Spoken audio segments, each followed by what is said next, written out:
Bonsoir à toutes et à tous, bienvenue dans ce nouveau numéro de Questions d'actu. Ces dernières années, les conflits se sont multipliés en Afrique.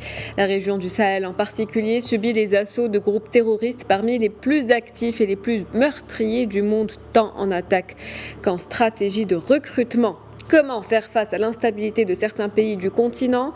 Une question au cœur de la 8e édition du Forum international de Dakar sur la paix et la sécurité en Afrique qui s'est tenue ces 24 et 25 octobre. L'Afrique à l'épreuve des chocs exogènes, défis de stabilité et de souveraineté, c'est le thème de la cérémonie d'ouverture de ce forum. Elle s'est déroulée ce lundi en présence du chef de l'État Macky Sall qui assure actuellement la présidence de l'Union africaine. Cette conférence a été marquée par la présence de plusieurs présidents, ministres et délégués de pays de toute la planète. Le continent qui fait face à une crise sécuritaire mais aussi alimentaire, énergétique, sanitaire et économique, tous ces maux ont fait basculer dans l'extrême pauvreté des millions d'Africains et jeter sur les routes de l'exil des populations entières. Des circonstances dramatiques qui réclament des mesures exceptionnelles. Quelle réponse apporter à ces crises globales? Comment rétablir la paix et éradiquer le terrorisme? Autant de questions sur lesquelles nous nous pencherons ce soir avec nos invités qui ont tous participé à ce forum de Dakar. Alors avec nous ce soir Emmanuel Dupuis, bonsoir. Bonsoir.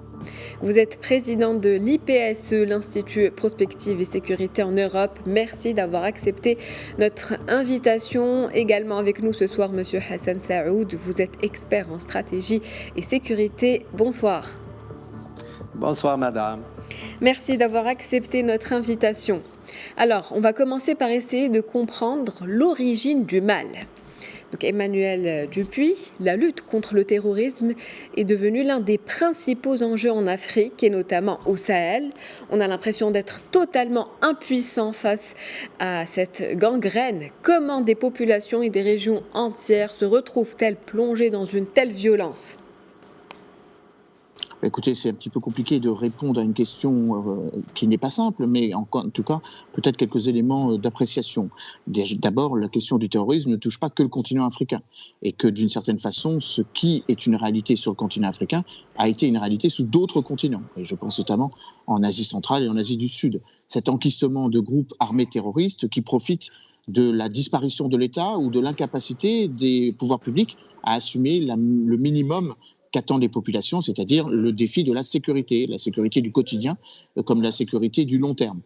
D'une certaine manière, ce qui se passe sur le continent africain s'inscrit aussi dans une réalité temporelle qui est beaucoup plus longue que les 10 dernières années. La question du terrorisme remonte aux 30 dernières années, au cours duquel les groupes armés terroristes se sont installés ou ont migré de l'Afrique du Nord vers l'Afrique subsaharienne et désormais vers la partie méridionale de l'Afrique de l'Ouest et notamment avec sa capacité, la capacité de ces groupes armés terroristes à s'installer désormais le long des pays du Golfe de Guinée. Et donc pour répondre d'une manière plus synthétique, la question du terrorisme est liée à l'incapacité d'un certain nombre de responsables politiques à assumer leurs responsabilités de chef d'État et de gouvernement, c'est-à-dire visant à apporter la sécurité à leurs concitoyens. Deuxième élément, la question du terrorisme est liée à une question qui est une question, encore une fois, qui n'est pas subordonnée au continent africain, de malgouvernance ou d'asymétrie entre les centres et les périphéries, avec des pays dont les distances entre les centres administratifs et les régions périphériques sont grandes, et donc donnant l'impression qu'il y avait une focalisation sur les centres administratifs, sur les parties les plus développées en termes d'attractivité économique, les côtes notamment par rapport à l'attractivité du tourisme, et donc laissant dans des zones de marginalisation et donc de paupérisation un certain nombre de populations qui de facto se sont retrouvées les otages et souvent les pions ou les instruments de groupes armés, fussent-ils terroristes ou sécessionnistes, qui ont joué de cette incapacité à l'État à assumer ses responsabilités. Alors vous parlez de population otage, est-ce que vous pouvez aller un peu plus loin dans cette idée ? L'idée est très simple, c'est que ce sont principalement les populations où les groupes armés terroristes se sont installés qui deviennent de facto des serviteurs ou des soldats de ces groupes armés terroristes, que ce soit dans des communautés qui parfois sont la proie ou l'enjeu de ces groupes armés terroristes, ou évidemment sont les instruments de cette stratégie visant à remettre en cause la légitimité institutionnelle des États, que ce soit dans les communautés Peuls, que ce soit dans les communautés Touareg, que ce soit dans d'autres types de communautés à travers le continent africain. Je pense notamment dans la partie nord-est du Mozambique, où évidemment le fait que les États en question, comme je disais, ne s'intéressent pas suffisamment à ces régions qui jusqu'à présent étaient marginales, et je dis bien jusqu'à présent parce que moins utiles en termes économiques, deviennent de facto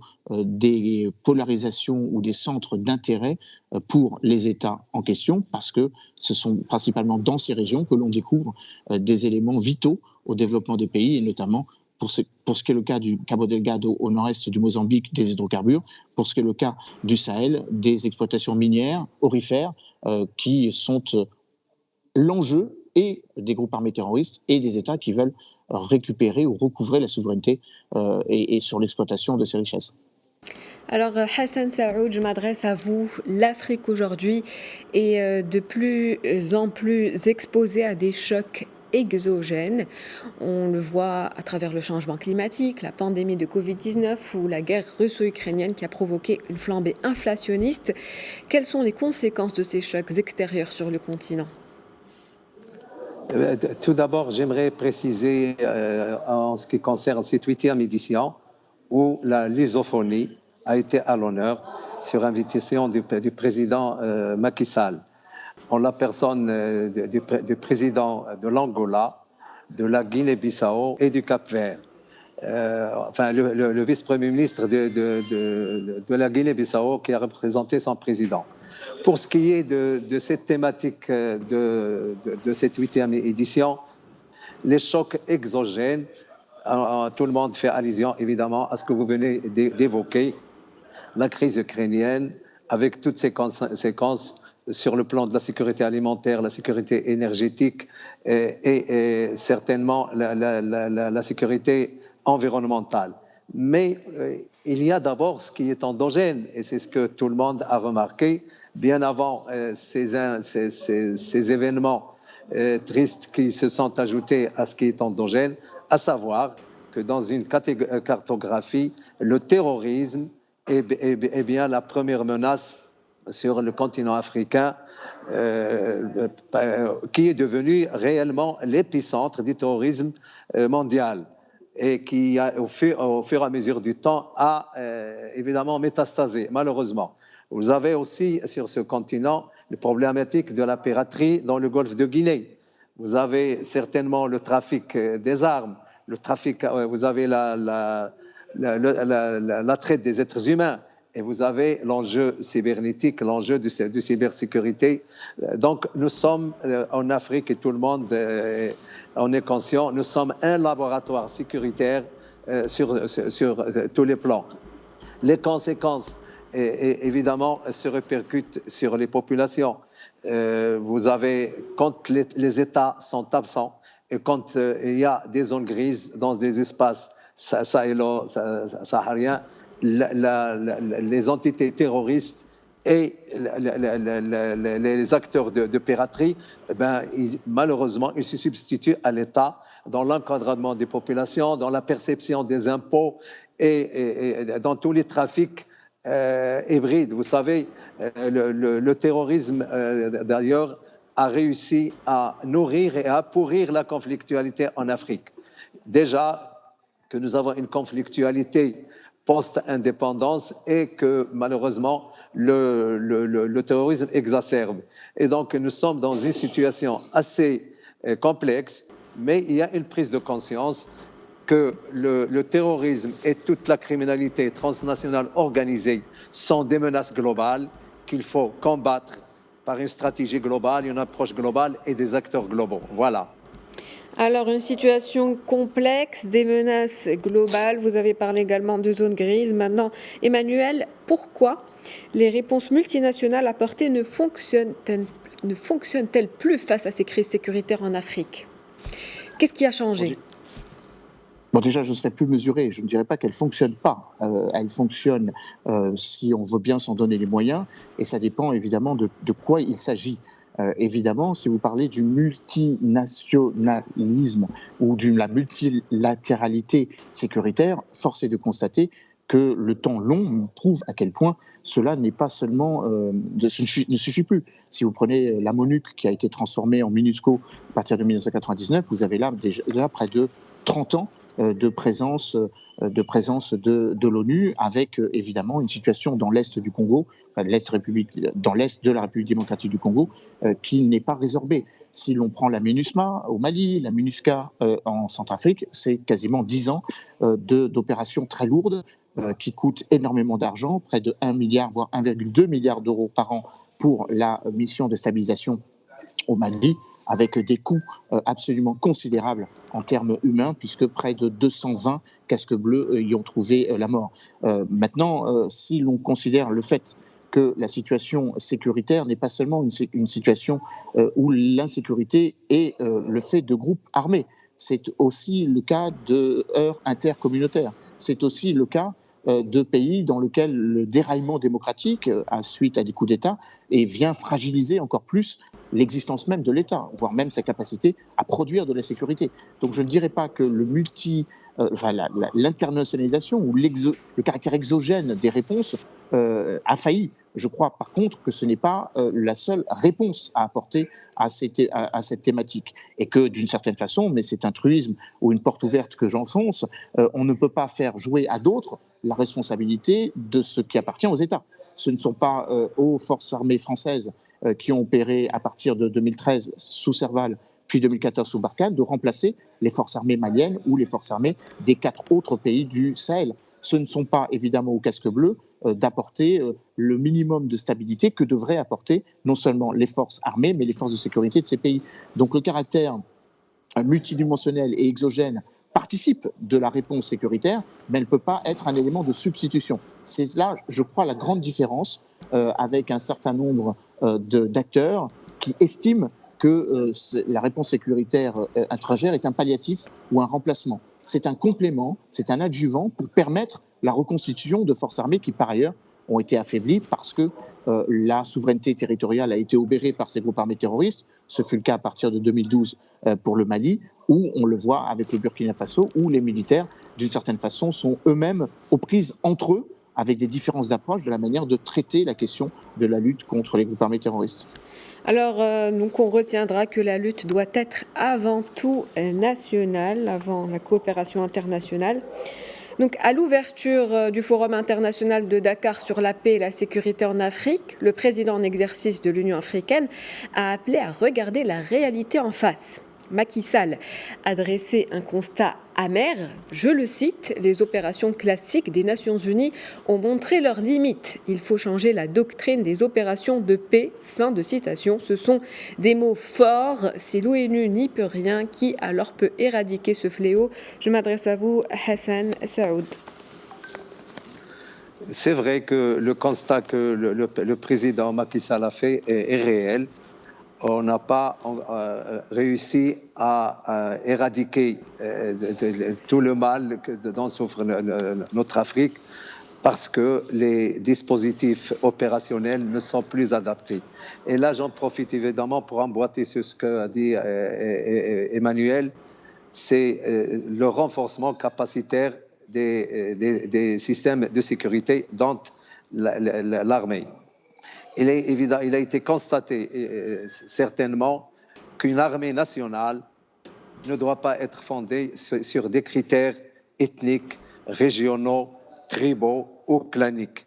Une armée nationale, c'est une appartenance à une identité nationale, et quand on l'épouse, c'est quand on défend une nation. Il a été constaté malheureusement que ces critères-là ne sont pas remplis. Deuxièmement, l'inadaptation des dispositifs militaires dont a parlé le président Macky Sall, c'est certainement le manque d'agilité et de modularité dans les dispositifs. Il faut alléger, il faut que les dispositifs de lutte, par exemple, aussi bien contre le terrorisme que contre la piraterie, soient des dispositifs très agiles et facilement adaptables à cette situation. Là, des dispositifs lourds avec des armées classiques ne sont pas en adéquation avec le besoin de la lutte antiterroriste. Pour ce qui est évidemment du volet sécuritaire, il est insuffisant. Vous savez que c'est la démarche de lutte contre ces fléaux-là nécessite, et elle est sur deux pieds, la sécurité et le développement. Alors la question qui se pose, faut-il sécuriser par le développement ou développer par la sécurité? C'est la question qu'on se pose, mais j'ai envie de dire les deux en général, comme on dit dans le jargon. Il faut que le sécuritaire soit accompagné d'un développement économique dans les régions qui sont périphériques, en luttant contre les disparités, en mettant à niveau les régions désertiques et surtout en réinstallant l'État au cœur des populations. Parce que là, on a constaté que dans les régions où la nébuleuse terroriste est installée, il y a des facilités de recrutement, il y a tout un ensemble d'exactions contre les populations qui sont insupportables et que l'essentiel c'est qu'il faut réinstaller les services publics, les autorités publiques dans ces territoires gris, comme on dit. Et si on n'arrive pas à le faire, je pense que la nébuleuse terroriste a des chances de continuer évidemment à prospérer dans cette zone, en Afrique et partout. Donc sécurité et développement doivent aller de pair. Il faut également installer une autorité publique. Emmanuel Dupuis, pourquoi parle-t-on aujourd'hui de conflits transfrontaliers et nomades ? Oui, alors la question qui a été soulevée pendant cette 8e édition répond finalement à toutes les précédentes éditions. C'est toujours la même question. Comment fait-on pour arrêter des groupes armés qui ne connaissent pas la notion de frontière, qui se jouent de la porosité ou de l'inexistence de l'IMES politique, administratif et tout simplement territoriaux. Je crois que c'est effectivement la grande question ou la quadrature du cercle qui maintenant depuis une dizaine d'années est le maillon faible de la lutte contre les groupes armés terroristes. L'insuffisance de la coopération régionale, l'insuffisance de la coopération bilatérale entre les États qui permet, par exemple à travers le droit de poursuite, de se jouer des frontières pour justement jouer dans la même cour ou avec la même symétrie de réponse qu'il sied à ces groupes armés terroristes. La question de ces groupes armés terroristes ramène aussi à la notion même de leur agenda. Que veulent-ils en réalité ? Veulent-ils se reconstituer en une force politique qui elle-même veut déstabiliser des États et donc de facto avoir une certaine forme de djihadisme ou de revendication d'irrédentisme national, ou alors veulent-ils tout simplement démanteler ces dites frontières qui sont les garants de l'état de droit en Afrique depuis les indépendances il y a de cela 60 ans. C'est une vraie question qui, encore une fois, nous ramène au ferment absolument essentiel, la constitution ou la reconstruction de l'État. C'est comme ça que l'on va éradiquer le terrorisme. Ce n'est pas seulement à travers une réponse sécuritaire. Vous pourrez mettre 5 000 hommes, c'est ce qu'a fait la France. Vous pouvez mettre 14 000 hommes, c'est ce qu'a fait la MINUSMA. Ça ne réglera pas le problème. Vous pouvez avoir des mobilisations au niveau régional, le G5 Sahel. Vous pouvez avoir des mobilisations au niveau international, les opérations onusiennes, à travers les opérations du maintien de la paix de l'ONU, le département des opérations de maintien de la paix, ça ne règle pas le vrai problème fondamental, c'est-à-dire l'inclusion ou l'appropriation ou le fait de s'approprier de manière équilibrée, harmonieuse, donc la sécurité du quotidien, c'est-à-dire la sécurité du kilomètre qui permet évidemment de faire vivre des populations dans les territoires qui sont les leurs. Donc la question de la frontière, la question de la manière dont on répond à ces défis est évidemment de plus en plus perturbée par le fait que la plupart de ces États qui sont évidemment fragilisées par les groupes armés terroristes, n'ont désormais plus la même perspective politique, car elles sont séquencées à travers des agendas différents. Certains sont en transition démocratique, c'est le cas de la Guinée, depuis le coup d'État de septembre 2021. C'est le cas du Burkina, avec le premier coup d'État en janvier 2020. On en parlera un peu plus tard dans l'émission. Un peu plus tard, on en parlera de ces coups d'État dont vous venez de parler. Je précise juste que c'est difficile pour nous d'assumer la nécessité de travailler de concert, alors que ces États n'ont plus le même agenda politique. Hassan Saoud, des groupes séparatistes comme le Polisario entretiennent le terrorisme et alimentent toutes sortes de trafics de par leur présence. Ils accentuent encore l'instabilité, notamment au Sahel. Quels sont les risques pour la région ? C'est un problème qui est abordé aussi, la liaison séparatisme-terrorisme qui est avérée. Au Mali, nous parlons également du mouvement séparatiste du Polisario, nous parlons du mouvement anglophone au Cameroun, nous parlons du Mozambique, ça a été dit. Et donc, il y a cette connexion entre terrorisme et séparatisme, d'autant qu'avec l'exacerbation des conflits qui existent. Et il n'y a qu'en luttant de manière hybride, comme l'hybridité du terrorisme, parce qu'il est transversal et il pourrit et nourrit toute la conflictualité. Pour abonder dans ce que vient de dire Emmanuel concernant les forces armées royales. Les forces armées royales, par exemple marocaines, sont intégrées dans des dispositifs de sécurité globale.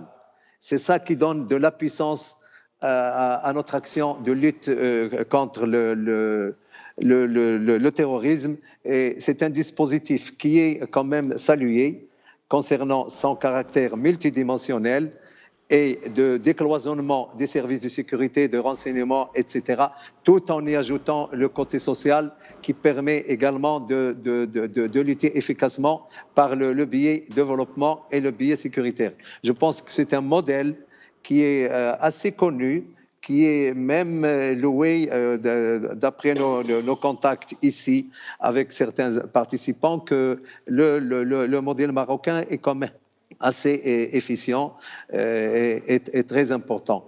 Je reviens à ce qu'a dit Emmanuel. Les forces armées doivent savoir travailler avec les autres. Et je pense que c'est le tendon d'Achille des stratégies africaines. Secondo, il a évoqué un problème important, c'est-à-dire la présence des missions des Nations Unies, la présence des coalitions, aussi bien le G5 Sahel que la multinationale Task Force dans les Grands Lacs.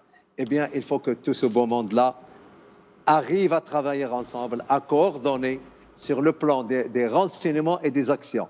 Malheureusement, c'est un peu la difficulté qu'il y a à faire coordonner les actions de ces intervenants quand on sait que 14 000 et 5 000, on est à presque 20 000 dans un dispositif en face de 2 ou 3 000 terroristes. Nous sommes dans l'avantage de la symétrie du faible parce qu'on ne sait pas coordonner. Et c'est l'enjeu futur pour l'Afrique de faire travailler tous les acteurs, aussi bien onusiens que les coalitions régionales, ensemble. Et je pense qu'il y a du travail. Donc le défi qui est une coopération globale, le fait de renforcer aussi la coopération des forces armées, de mettre en place une réponse qui soit coordonnée.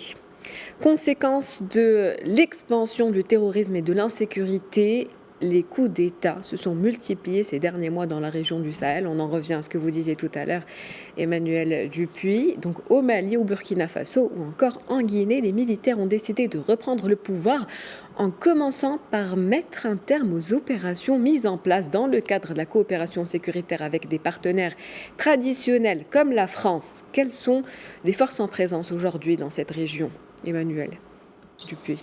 Alors déjà, toutes les opérations multidimensionnelles ou multinationales ne sont pas remises en cause. C'est le cas seulement du Mali. c'est le Mali qui a mis fin à l'opération, enfin en tout cas à la coopération bilatérale sécuritaire qui était une réalité depuis 2014, août 2014 précisément, entre la France et le Mali. Ce n'est pas le cas encore du Burkina Faso. Par exemple, le phénomène est inversé, puisque désormais la France va aider les autorités de transition guinéennes dans leur offre sécuritaire. Donc je crois qu'il faut essayer de ne pas mettre tout le monde sur le même échelle.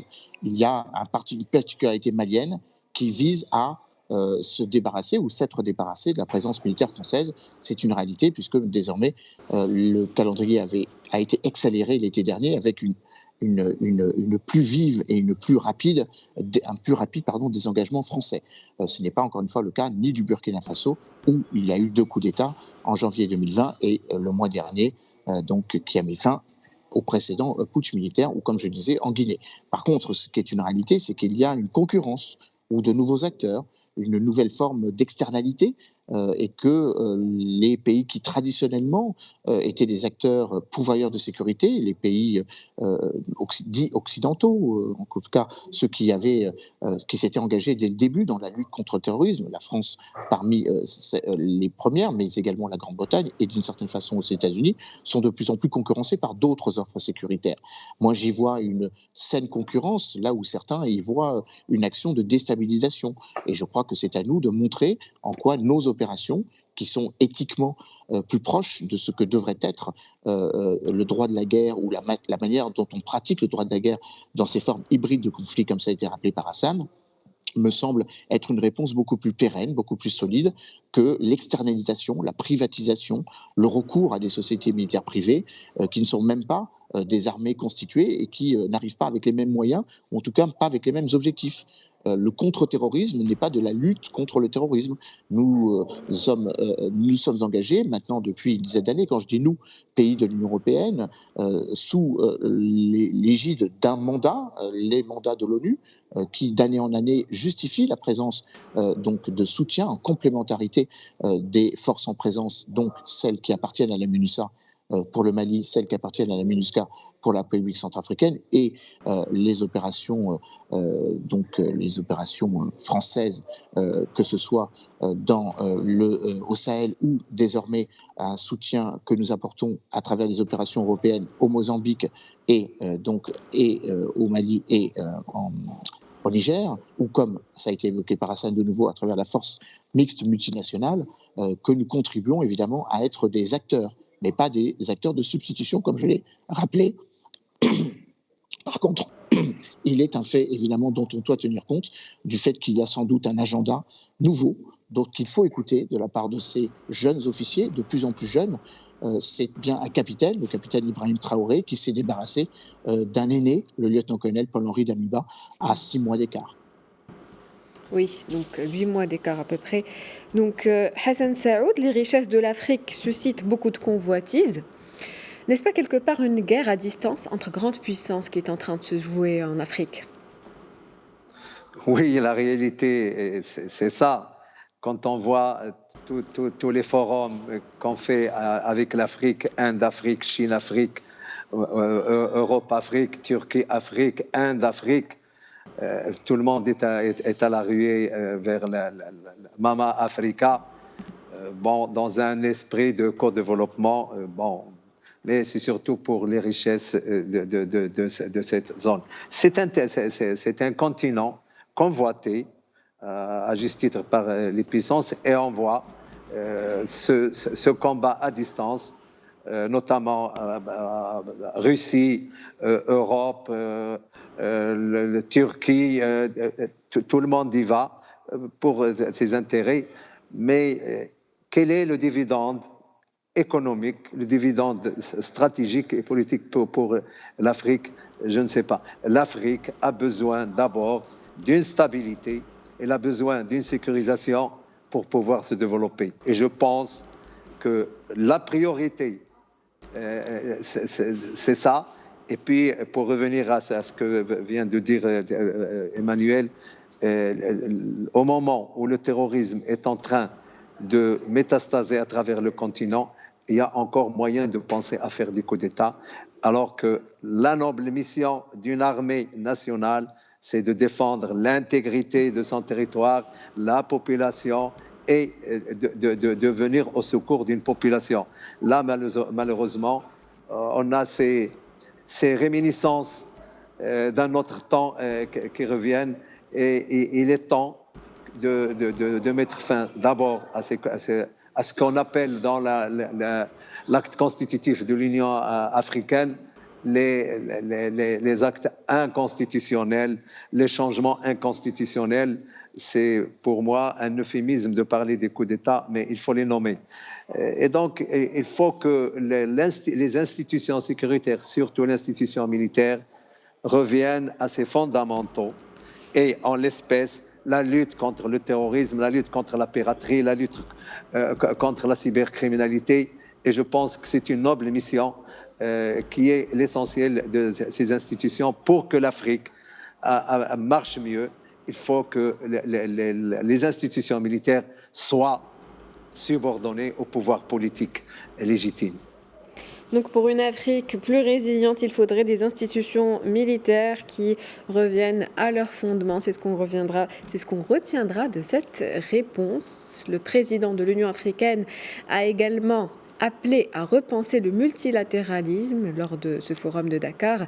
Quel modèle de coopération faut-il favoriser face à ces défis sécuritaires en Afrique, selon vous, Emmanuel Dupuy ? Oui, alors le président Macky Sall a fait bien plus que ça. Il a dressé ce que devrait être le multilatéralisme plus équilibré, en évoquant le fait que l'Afrique devait s'inviter au G20, en rappelant que si on agglomère les 54 économies africaines, on a désormais un PIB de 2,6 trillions de dollars. Si l'on prend en compte la mise en place de la ZECAF, la zone de libre-échange continentale, on va atteindre d'ici 5 ou 6 ans près de 3,5 trillions. Donc ça veut dire que l'Afrique doit compter et doit être mieux représentée, non seulement dans le multilatéralisme sécuritaire, mais dans le multilatéralisme tout court. Et donc ça c'est évidemment une réalité au niveau du G20, et c'est de facto une réalité au niveau de l'ONU. L'ONU reste le parent faible ou le maillon faible plutôt de la présence africaine, alors que 70% des résolutions du Conseil de sécurité concernent le continent africain, 60% des temps de parole de l'Assemblée générale concernent le continent africain, et que sur les 120 000 casques bleus que compte le département des opérations de la paix, près de 80 000 sont déployés en Afrique. Donc il est temps que l'Afrique soit mieux et plus dignement représentée dans les instances décisionnelles pour réguler le système international.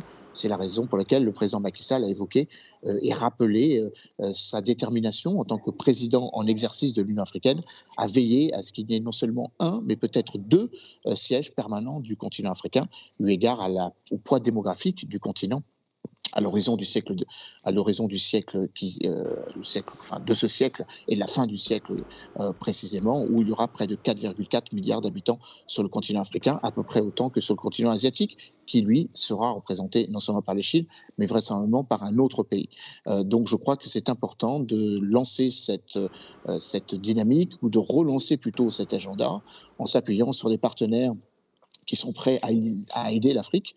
Le Japon était un des invités d'honneur de cette édition, et le Japon a dit qu'il profiterait de 2023 pour essayer effectivement de africaniser et le Conseil de sécurité et pour mettre en avant, une plus digne représentation du continent. Donc une Afrique mieux représentée, est-ce que vous avez un mot là-dessus à dire, Hassan Saoud ? Tout à fait, tout le monde est conscient dans ce forum que le multilatéralisme, ancienne version, a montré ses limites. Il faut rénover ce multilatéralisme-là dans un sens d'équilibre. Et on voit ici et là des velléités de concertation pour installer, mais on n'en voit pas encore le contour. Le constat est fait, le multilatéralisme a atteint, comme on dit, la fin du potentiel. Il faut le rénover, il faut le réaménager, et il faut que tous les continents, notamment le continent africain, trouvent leur place dans ce nouveau multilatéralisme. Et ça a été bien dit par le président Macky Sall. Maintenant, il y a un problème important quand même que je ne manquerai pas de souligner. En Afrique, il y a 30 millions de réfugiés, de déplacés internes ou de déplacés dans les pays voisins. c'est presque 40 et quelques pourcents des déplacés à travers le monde. Pourquoi? Parce que c'est des conflictualités internes, qu'ils soient d'ordre ethnique, tribal, etc., mais qui ont été accentuées par la présence terroriste. Et donc, il y a une urgence à déconflictualiser certains pays et pour que les déplacés ou les réfugiés reviennent dans leur territoire. Je pense que c'est un enjeu majeur dont tout le monde a pris conscience. Mais il y a là, à mon humble avis, un peu à l'endroit de l'Union africaine, notamment le Conseil des affaires politiques, paix et sécurité, dont une composante qu'on appelle les sages, dans sa mission de prévention des conflits et évidemment de réconciliation qui malheureusement n'a pas montré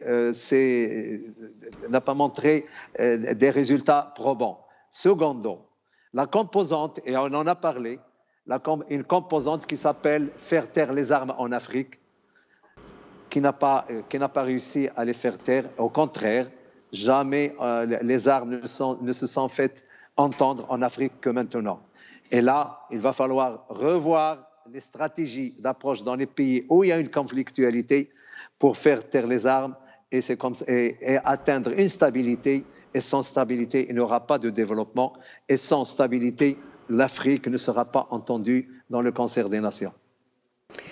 Le Maroc, qui préside actuellement le Conseil paix et sécurité de l'Union africaine, abrite également cette semaine une importante conférence sur la promotion du nexus paix, sécurité et développement sous la perspective d'une intégration régionale, en quoi l'intégration économique est une coopération avancée entre le Maroc et les pays d'Afrique de l'Ouest.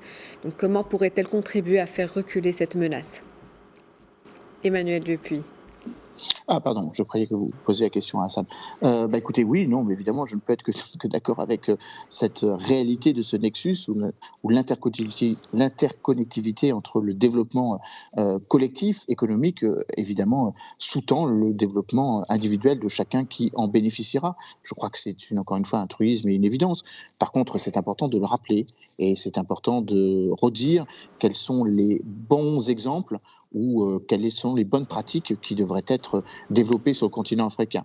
On a parlé tout à l'heure, et ça a été rappelé par Hassan, que le multilatéralisme est un peu orphelin de la présence africaine, mais il est une autre réalité qui a été mise en exergue à travers la présence de chefs d'État et de gouvernement issus de la lusinité, de la lusophonie, qu'il faut qu'il y ait une unité africaine.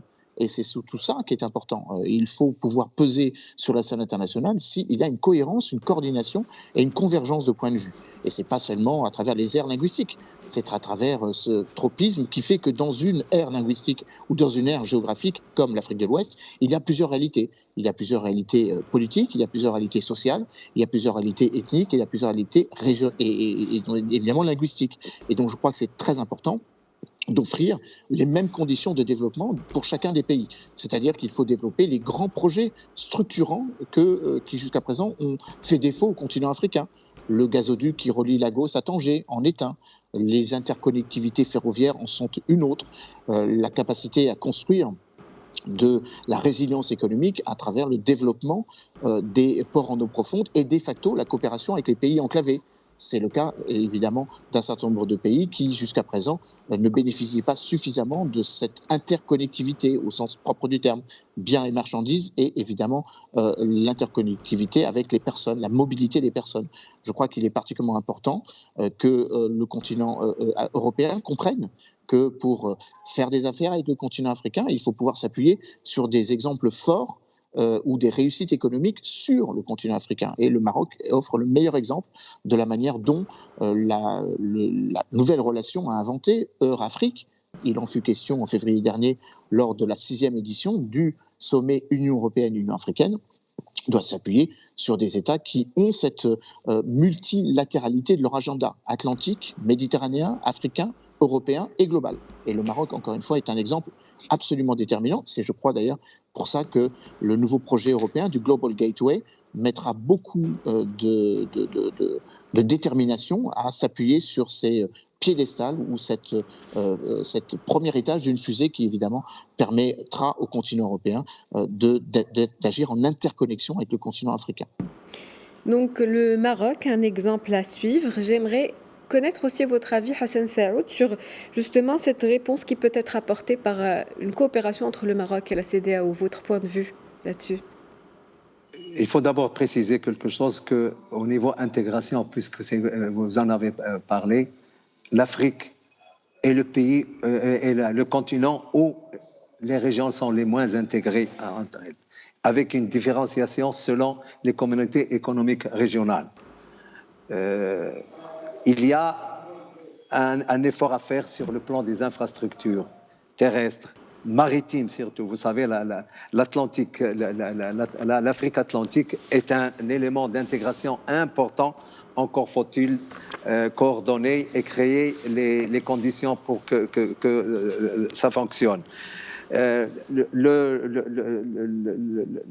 développement, la zone de libre-échange est aussi un facteur d'intégration. Je pense que c'est une excellente chose en l'espèce. Mais, encore une fois, le Maroc, puisque vous le dites, le Maroc est dans cette optique. Il est dans une optique de collaboration. La CEDEAO, nous y sommes présents à titre multilatéral. Donc, c'est un facteur de facilitation. Avec tous les pays de CEDEAO, nous avons des relations diplomatiques, économiques, financières. Nous avons des projets en commun. Les entreprises marocaines sont installées et c'est ça qui a permis au Maroc de se réinstaller dans sa profondeur stratégique africaine choisie par Sa Majesté depuis 22 ans. Donc, voilà. C'est acté. Le Maroc a choisi l'Afrique comme espace où il est intégré. Malheureusement, côté intégration, puisque vous l'avez évoqué, l'Union du Grand Maghreb est dans un coma prolongé, alors qu'il a toutes les capacités, puisqu'il y a une homogénéité linguistique, confessionnelle, économique complémentaire, etc. Et là, à cause de certains problèmes qu'on aurait pu dépasser, l'Union du Grand Maghreb elle est dans le coma. J'espère qu'un jour, on prendra conscience du temps perdu pour les générations futures à cause de certains problèmes marginaux que beaucoup instrumentalisent pour des desseins incompréhensibles. Très bien, merci à vous. Nous arrivons déjà à la fin de cette émission. Le temps passe vite. Merci à nos invités. Emmanuelle Dupuis, vous êtes présidente de l'IPSE. Merci d'avoir été avec nous et avoir été notre invité.